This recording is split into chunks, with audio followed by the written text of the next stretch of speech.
Hey YouTube, how's it going? I'm back, and I wanted to do a 6-scale action figure review. Now, this figure was actually requested by one of my followers here on YouTube in the comments of the Takeda Shingen video, and I thought, yeah, that's not a terrible idea.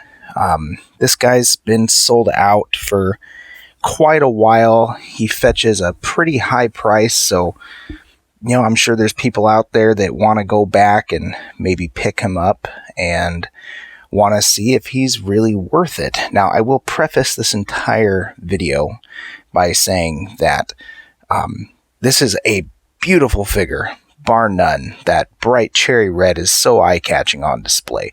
However, in terms of the build quality or how the figure is constructed, it really does not hold a candle to the kinds of stuff that Kumodel is putting out now. So let's get a quick view. I'm actually going to take his helmet off on camera here for this review because he is so tall with that helmet on that he can't really stand upright in my tiny little light box. So I'm going to move that down and undo this knot here. While I'm doing this, I want to say a few things about Sanada Yukimura. He is well regarded as the finest Japanese warrior of the Sengoku Jidai. So, what do I mean by saying that? Everyone might be thinking, oh, well, Miyamoto Musashi. Well, Miyamoto Musashi was the greatest duelist, swordsman, ever to come out of Japan. But Sanada Yukimura was actually a warrior. He was fighting in battles. And he died fighting in battles, actually. And he is regarded as the greatest combatant in warfare in Japan. Famously, the last thing he ever said was something along the lines, he was completely overwhelmed, surrounded. He had maybe 4 of his retainers with him. So, things weren't looking good. And the last thing he ever said was, which one of you cowards is brave enough to try and take my head? So basically, I know I'm going out, but I'm going to take a lot of you guys with me. And that's how he went down. So yeah, the dude is just a badass. So this is a really cool figure to have from a historical point of view. Now, in terms of articulation, it's on your Kumodel, so up, down, forward, double joint crunch, everything works very good. The armor is great at getting out of the way when and where it needs to get out of the way to ensure that this figure is fully articulated. He also comes with a massive 3-pointed spear. However, that does not fit into my light box here, so I can't really show it off. I do actually have the 1/12 scale. One moment.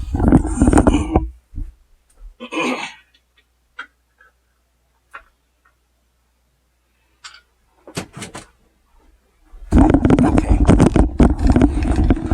So, the spear is essentially this.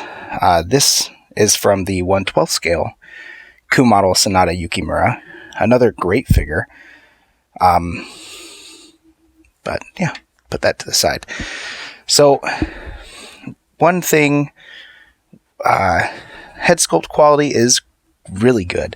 It's not quite what Kumodel's putting out now. Again, they've improved a lot. But that's very lifelike, realistic, good paint, good shading, good skin tone. Kumodel has always excelled with their Asian likenesses quite a bit better than their European likenesses. He comes, in case you wanted to leave him unmasked, there's a hole at the top of his head here, which you can actually plug his top knot into if you intend to display him without his mask on. Oop. And now let's talk about the build and quality of the figure. I said that it doesn't hold a candle to what Kumaro is putting out now, and I meant that. So if we go in on his armor here, it is still beautiful, beautiful armor. Like I said, that red and that gold is just so eye-catching. But you'll notice that all of these are sculpted. It's not individual plates tied together individually. That's just sculpted and colored plastic. So nowadays, first of all, this is all die cast. I believe this one's plastic, but Kumaro does die cast everything. And this is just plastic, and those are not really tied. So he does lose when you get in close and inspect the figure, when it's under scrutiny of the naked eye, it really does detract from the other pieces on the shelf. You can tell that it's just not quite there in terms of being the same quality. These are all die cast and individually stitched together. So while it looks great up here, it looks so much better when the whole figure is done in the same medium. His sleeves, again, there's no real metal on it like there is now. This is a mesh material meant to resemble something akin to chainmail. The design on the fabric is still beautiful. Every figure that Kumaro has put out has had a unique underdress, so the fabric is wonderful, beautiful, and detailed. Elegant, really. These are metal, and they're just held on by this little string tied here. So there's that, the greaves. Hands, much the same. You just slip the hands in through these 2 points here. But a lot less, when I'm playing around with it here, just a lot less die cast than what Kumaro has now. You'll also notice that this figure's tipping over on me a lot as I try to do that review, and that is because his feet are plastic. More recent Kumaro Samurai figures have actually just had heavy die-cast metal feet that really prevent any sort of tipping with the figure. So that's another aspect that they've grown. These shins are metal. More of that beautiful undersuit. They're coming up. These are all plastic, and they're just one solid plastic piece put on top of a cloth piece, so they don't really flex. They still move and get out of the way, but they don't hang naturally when you're in, what is it called, a nice deep stance. In fact, one sec. Hey Google, turn on my display case. I'm going to show you guys what I'm talking about. So get an eye full of this, and we'll jump into the display case real quick here with his samurai brethren. So this is the Uesugi Kenshin. First, look at that. All the armor is having trouble focusing. Change of lighting. Individual plates stitched through. These are pretty comparable on both figures. But this armor here, which is the equivalent to what we were just looking at on Sanada Yukimura, flexes because they're all individual plates. So it moves naturally and gets out of the way when you pose in those stances. Looks aside, Uesugi Kenshin was a daimyo, not just a samurai. So he does look a bit more regal, but I'm not really comparing those. I mostly just wanted to compare the build quality. So here we go. That said, obviously this is, I think, SE007, so the 7th figure that Kumaro ever made in their Series of Empires line. I don't expect it to be as good as what they're producing now. So if I'm going to be judging this figure based on its own merits, when it came out, this figure is stunning. It looks beautiful. The use of metal was great, and before its time, even if it's not as robust of a usage of die-cast metal as they're using with their new figures. It also wasn't nearly as expensive as when those figures came out. I have no troubles just taking this guy off the shelf, getting him into a pose, having him look great.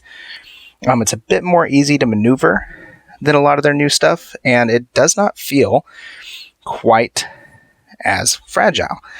They got all the details. The details just aren't as detailed. So for instance, if I get in close here, there, on the Suba, I believe it's called, of the wakizashi and the katana, there's intricate, detailed patterns, stuff that you're not really even going to notice, but the fact that they have it there is just great. It's really cool. I also do like a lot of the newer figures that Kumamoto's coming out with have a tachi, not a katana. So Uesugi Kenshin, or not Kenshin, but Sanada Yukimura does stand out in my display of the newer Kumamotos because he does have a tachi, and you do mount his katana like a katana as opposed to a tachi. So you mount his katana. He has a katana. The scabbard of the katana is richly detailed with some texturing. See there. Let's pull it back real quick. Sanada Yukimura's helmet is iconic, I think. Those deer antlers there. It's just a really cool look. So that's great. The 6 coins on the front there. And this helmet is plastic, so it does have some softness and some flex to it. Like so. They weren't doing everything in die cast. One thing that does hinder articulation a bit is this mask. So while it's sculpted to look like separate plates, this is just one solid plastic piece that does have the stitching going through it, so that looks nice.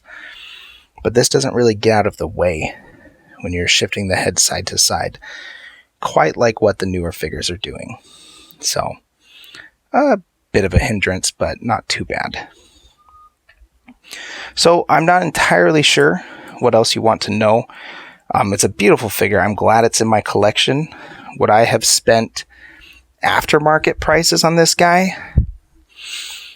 Probably not. I was lucky enough to get this into my collection from my friend and fellow collector.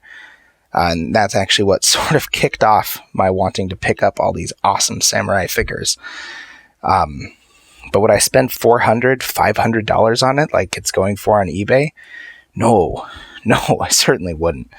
But if you can get this guy for $300 or under $300, oh yes, absolutely. I implore you, pick it up. If for nothing else, just because that popping cherry red armor looks so good and eye-catching on the shelf.